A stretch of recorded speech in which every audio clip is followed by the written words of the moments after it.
Christmas is a season of gifts.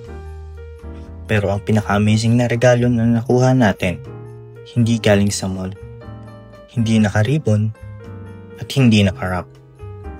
Ito ay ang resurrection ni Jesus. Luke 24 verse 6 says, He is not here. He has risen. Let's imagine that for a moment. The one who was supposed to stay in the tomb is alive and full of power. At dahil buhay siya, may joy tayo na hindi dumidepende sa Christmas bonus, hindi nakadepende sa plans, hindi nakadepende kung kumpleto man ang Noche Buena o hindi. Ang resurrection ang nagbigay sa atin ng joy na hindi nanghihina. Gift ito na hindi na-expire.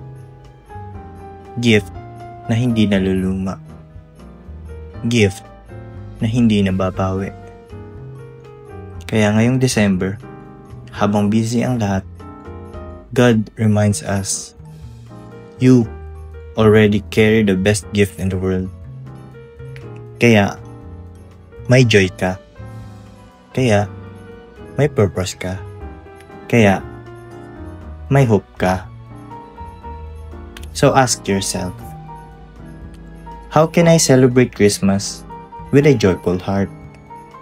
Because Jesus is alive. Every day you wake up, you are the living proof that Jesus is alive. Mayroong bagong simula, may bagong lakas, may bagong hope. Ang challenge today is, ang joy, i-share mo lang. One simple message. Alam mo ba, buhay si Jesus at mahal na mahal ka niya? Minsan, simple reminders sparks big smiles.